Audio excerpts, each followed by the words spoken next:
ഷൈജേട്ടൻ വരുന്നത് ഭയങ്കര കത്തിയടിയിലായിരുന്നു കേട്ടോ. അപ്പം നമ്മൾ കുറച്ച് നേരം ബെൽറ്റിന് സൗണ്ട് കേൾക്കുന്നു. അപ്പം ഞാൻ നോക്കുന്ന സമയത്ത് ആളിതാ ഷൈജേട്ടൻ്റെ പാൻറ് ഇട്ട് നിൽക്കുകയാണ് കേട്ടോ.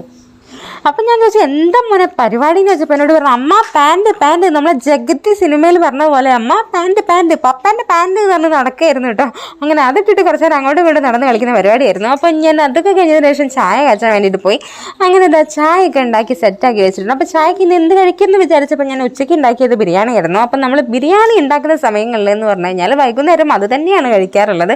അതിൻ്റെ കൂടെ ഒരു കട്ടൻ ചായയും വെക്കും. അപ്പോൾ ഈ ഒരു കോംബോ ഇഷ്ടമുള്ളവരൊന്ന് കമൻറ്റ് ചെയ്യണം കേട്ടോ. നമുക്ക് ഈ ഒരു കോംബോ ഭയങ്കര ഇഷ്ടമാണ് കേട്ടോ. കട്ടൻ ചായയും അതുപോലെ തന്നെ ബിരിയാണി. കൈ ചെറുതായിട്ട് പൊള്ളിയിട്ടുണ്ടായിരുന്നു. അത് ഞാൻ ആ എക്സ്പ്രഷൻ ഇട്ടിട്ടുണ്ടായിരുന്നത്. അങ്ങനെ അതാ ഞങ്ങൾ ചായയൊക്കെ റെഡിയാക്കി അഹിമോ ഇവിടുന്ന് സാധാരണ പോലെ തന്നെ അതാ സൈക്കിൾ ഓടിച്ച് അങ്ങോട്ടും ഇങ്ങോട്ടും നടക്കുന്നുണ്ടെന്നല്ല ഓടിച്ച് കളിക്കുന്നുണ്ട്. അങ്ങനെ അതാ ഞാൻ ചായയൊക്കെ റെഡിയാക്കിയിട്ട് ആ ടേബിളിൽ കൊണ്ടുവയ്ക്കാൻ വേണ്ടിയിട്ട് പോകാൻ കേട്ടോ. എന്നിട്ട് വേണം ബിരിയാണിയൊക്കെ എടുക്കാൻ വേണ്ടിയിട്ട്.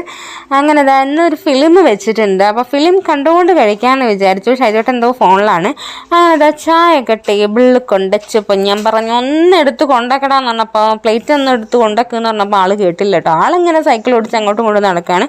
അങ്ങനെ ഇതാ ഞാൻ ഉച്ചയ്ക്ക് തൈര് ഉണ്ടാക്കിയിട്ടുണ്ടായിരുന്നു. തൈര് ഉണ്ടാക്കിയത് തീർന്നു പോയി ഉച്ചയ്ക്ക്. അപ്പോൾ ഞാനിതാ ബാക്കിയുള്ള തൈര് ഞാൻ ഫ്രിഡ്ജിൽ വെച്ചിട്ടുണ്ടായിരുന്നു. അപ്പോൾ അഹിമോന് പെട്ടെന്ന് ഓർമ്മ വന്നു തൈര് എവിടാമ്മ തൈര് എന്ന് ചോദിച്ചു. അപ്പോൾ ഞാൻ പറഞ്ഞു തൈര് എടുത്ത് വെക്കാൻ മറന്നുപോയടാ, ഇപ്പോൾ ഫ്രിഡ്ജിലാണുള്ളത്, നല്ല തണുപ്പായിട്ടുണ്ട്, അപ്പോൾ എടുക്കണമെന്ന് ചോദിച്ചപ്പോൾ അവൻ എന്തായാലും എടുത്തേ പറ്റുള്ളൂ. അപ്പോൾ ഞാൻ പറഞ്ഞു ഓക്കെ നീ ഇരിക്കും, ഞാൻ ഒരു പാത്രം എടുത്തിട്ട് അതിൽ ഉപ്പിട്ട് കൊണ്ടുവരാമെന്ന് പറഞ്ഞപ്പോൾ അവിടെ ഇരുന്നതാണ്. അങ്ങനെ ഇതാ ഉപ്പിട്ടിട്ട് ഞാൻ കൊണ്ടുവന്ന് അതിലേക്ക് കുറച്ച് തൈര് ഒഴിച്ചു. അപ്പോൾ ഞാൻ ഉള്ളി എടുത്തിട്ട് അരിയട്ടെ എന്ന് പറഞ്ഞപ്പോൾ സമ്മതിച്ചില്ല. എനിക്ക് ഉള്ളി വേണ്ട, എനിക്ക് ഇങ്ങനെ മതി എന്ന് പറഞ്ഞപ്പോൾ അപ്പോൾ ഷൈജോണ്ണൻ പറഞ്ഞു ഇങ്ങനെ തന്നെ മതി എന്ന് പറഞ്ഞു. അത് ഇത്തിരി എടുത്തിട്ടുണ്ടായിരുന്നുള്ളൂ ആദ്യം തന്നെ. അപ്പോൾ ഞാൻ കുറച്ചും കൂടി എടുത്ത് വെച്ച് കുറച്ച് ഉപ്പ് ഇട്ടിട്ട് അവിടെ വെച്ചു. ഇനി ആവശ്യമുണ്ടെങ്കിൽ എടുക്കാമല്ലോ എന്ന് വിചാരിച്ചിട്ടും അങ്ങനെ എടുത്ത് വെച്ചു. അങ്ങനെ ഞാനിപ്പോൾ ആലോചിക്കുന്നത് ഞാൻ കഴിക്കണോ വേണ്ടേ എന്നുള്ള ആലോചനയിലായിരുന്നു. അപ്പോഴും ഞാൻ എന്തെന്ന് വെച്ച് കഴിഞ്ഞാൽ എനിക്ക് വിശക്കുന്നൊന്നുമില്ല. സാധാരണ വൈകുന്നേരം ആകുമ്പോൾ ചെറിയൊരു വിശപ്പൊക്കെ വരാറുണ്ട്, പക്ഷെ ഇന്ന് വിശക്കുന്നില്ല. അപ്പം ഞാൻ അവർക്ക് വെള്ളമൊക്കെ കൊണ്ടു കൊടുത്തു, ഷൈജോട്ടിന് ചായയൊക്കെ കൊണ്ടു കൊടുത്തു. അപ്പം ഞാൻ ചായ എടുത്ത് അവിടെ വെച്ചിട്ടുണ്ടായിരുന്നു.